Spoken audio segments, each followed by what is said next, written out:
विठ्ठलाची सेवा करण्यात माणूस धर्माचा खरं हित आहे. मग नहास, जत्रा, तीर्थयात्रा, अभिषेक, महापूजा वगैरे करण्यात काय अर्थ आहे? देव कुठे चार भिंतीत अडकून राहण्याची वस्तू नाही. देव या सृष्टीत सर्वत्र पसरलेला आहे. त्या सृष्टीचा तोच निर्माता आहे. अशा प्रकारची विचारधारा बाबांच्या ठाई विद्यमान असेल.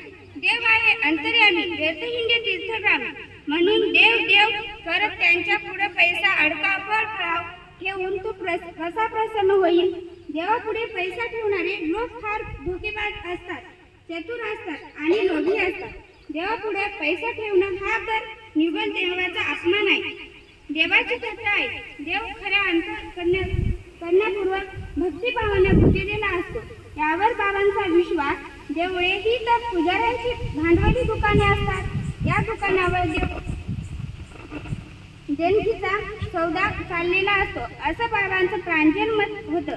समाज मनाच्या धर्मश्रद्धेला धक्का न लावता बाबांनी देवासाठी चाललेल्या पूजा अर्चा, अभिषेक, महापूजा, सत्यनारायण पूजापाठ वगैरे गोष्टींचा कडाडून विरोध केला. लोक शिकलेला असतो नाहीतर बिन शिकलेला असतो. अंधश्रद्धेचा आहारी जाणारा हेच बाबांचं खरं दुःख होतं. लोकांच्या मनात जागा आणण्यासाठी दीनदुबळ्याच्या सेवेत रममाण झालेल्या माणसाकडे बाबा बोट दाखवत होते. अशी सेवामय, प्रेमय, दयामय, करुणामय माणसाचा देव असतात. भल्या माणसात देव पाहतात बाबा. सज्जन माणसात देव दिसतो बाबांना. सेवक माणसात देव पाहत बाबा. सुधारक माणसात देव दिसतो बाबांना.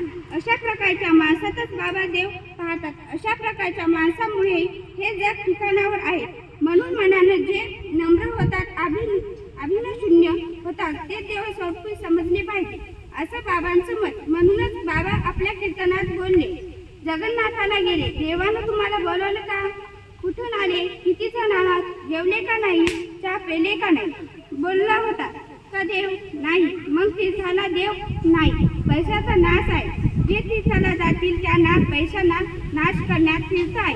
वर हात करून भजन करून गोपाला गोपाला देवकीनंदन गोपाला वर हात केल्याची माणसाला लाज वाटते. भजन करालेले हात वर करा म्हटले तर त्या हाताले मोठा शीन आला. वर हात केल्याने देवाची भक्ती नाही. मग वर हात का करावं? तर माणसाच्या अंगात अभिमान आहे. तो माणूस कुठेही जाईल तो आपल्या दुःखामय दिसतो. त्याले वाटते की मले मरण ही येणार नाही, रोगही होणार नाही. ज्याचा अभिमान गेला तुका म्हणे देव झाला.